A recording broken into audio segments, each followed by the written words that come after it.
Bienvenidos a esta nueva explicación detallada. A menudo nos encanta pensar que nuestra mente funciona como un ordenador perfecto, ¿verdad? Procesando datos de forma súper fría, súper calculadora y sin un solo margen de error.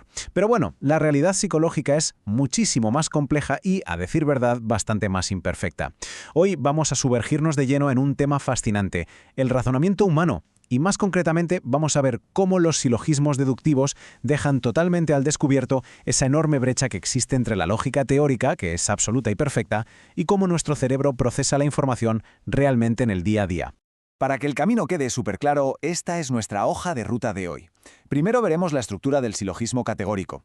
Pasaremos después a los 4 tipos de juicios. En el tercer punto abordaremos los sesgos, esas temidas trampas lógicas. Luego entraremos en la fascinante teoría de los modelos mentales. Y por último, cerraremos con el razonamiento silogístico transitivo. Arrancamos entonces con el primer punto, la estructura del silogismo categórico.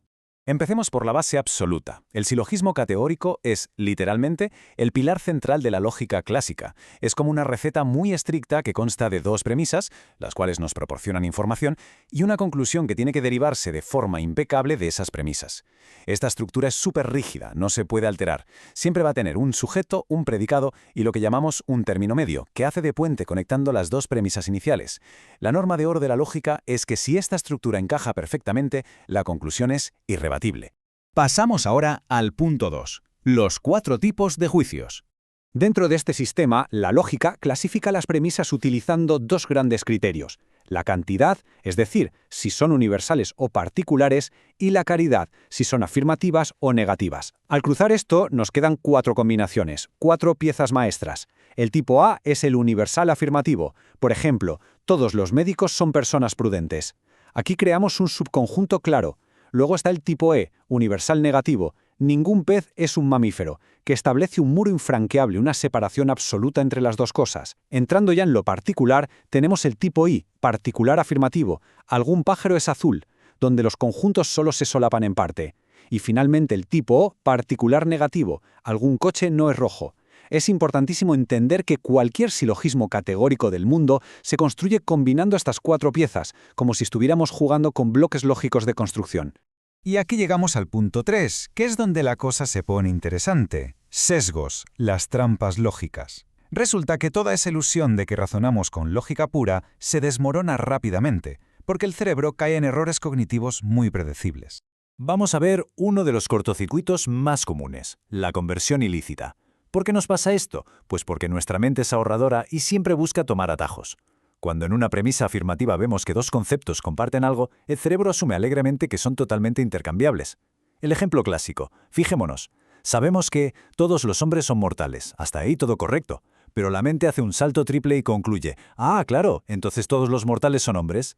Y eso es un disparate enorme, porque un perro o un gato también son mortales y evidentemente no son hombres. Es un sesgo brutal en el que caemos sencillamente porque nos olvidamos de que las categorías no siempre funcionan en ambas direcciones. Y esto nos lleva de cabeza a una de las reglas de oro de la lógica formal que más solemos ignorar.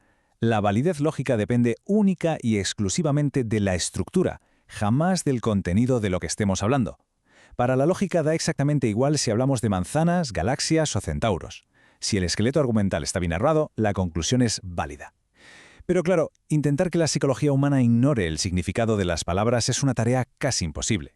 Para entender por qué nos cuesta tantísimo separar la forma del contenido, imaginemos 2 situaciones contrarias. Primero, un escenario válido pero increíble. Imaginen que siguiendo unas premisas estrictas concluimos que todos los planetas son cuadrados.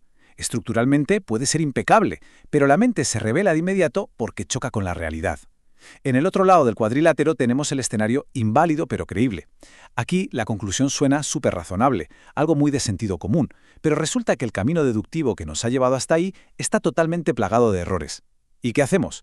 Pues sorprendentemente nuestro cerebro suele darle un pase VIP a ese razonamiento roto y lo aprueba sin revisar la estructura, simplemente porque el resultado le suena bien. En el fondo, somos el escenario de una batalla interminable entre la lógica y la creencia. Y ojo a los datos, porque confirman que el sesgo de creencias es, con diferencia, la trampa más letal. Cuando el resultado encaja de maravilla con nuestras convicciones previas, la familiaridad arrasa con la estructura lógica. El cerebro activa su filtro personal, dice «esto me cuadra», da el argumento por bueno de forma automática y apaga completamente el verdadero pensamiento deductivo. Es alucinante lo rápido que nos engañamos a nosotros mismos solo por aferrarnos a lo conocido. Pasamos al punto 4 para intentar entender cómo procesamos realmente todo esto, la teoría de los modelos mentales. Si somos tan malos siguiendo reglas lógicas, ¿cómo razonamos de verdad?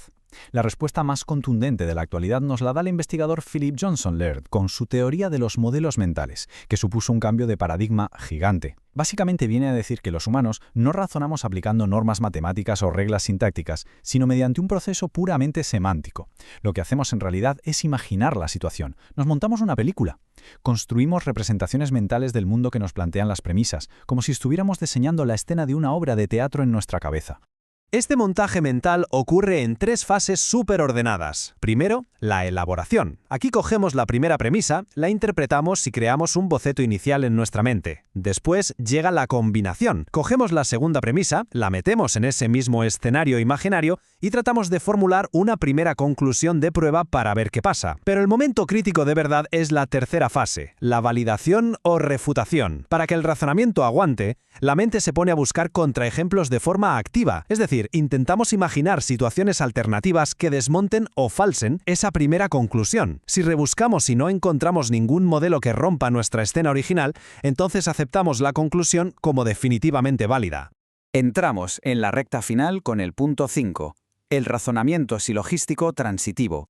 Hasta ahora estábamos hablando de pertenecer a conjuntos o categorías cerradas, pero los silogismos transitivos juegan en otra liga. Estos sirven para establecer un orden o hacer comparaciones entre cosas. Sus normas son muy concretas. Siempre tienen 2 premisas, establecen una relación transitiva de paso entre 3 términos y exigen que la conclusión vincule los 2 extremos. Es el caso de toda la vida. María es más alta que Juan y Juan es más alta que Pedro. Casi de forma automática vinculamos los extremos para concluir sin esfuerzo que, lógicamente, María es más alta que Pedro. Para explicar los engranajes de cómo hacemos estas deducciones, existen 2 grandes modelos. Por una parte está el modelo operacional, que sugiere que resolvemos el problema lingüísticamente, es decir, interpretando y ordenando los datos paso a paso en una secuencia de lenguaje. Y por otra parte está el modelo de las imágenes mentales. Este postula que lo hacemos de forma puramente espacial, como si literalmente colocáramos a María, a Juan y a Pedro en una especie de podium imaginario dentro de nuestra cabeza. Y lo cierto es que dependiendo de lo rebuscado que sea el problema, el ser humano echa mano ya sea de la rapidez del lenguaje o de la potencia que nos da la pura imaginación visual. Después de desgranar todo este entramado desde la fría precisión de un silogismo puro hasta lo sumamente fácil que es caer en una conversión ilícita o dejarnos cegar por nuestras propias creencias, nos queda flotando una pregunta provocadora. Si acabamos de comprobar que nuestro cerebro suele elegir la comodidad de lo que ya conoce antes que el rigor de la lógica, ¿con qué frecuencia en nuestro día a día permitimos que nuestras opiniones previas reescriban y justifiquen errores lógicos de campeonato? Tal vez, la próxima vez que estemos al 100% convencidos de tener razón en una discusión, merezca la pena dar un paso atrás y plantearnos si realmente estamos siendo lógicos o si sencillamente la conclusión nos suena demasiado bien. Muchísimas gracias por acompañarnos en esta exploración de la mente deductiva.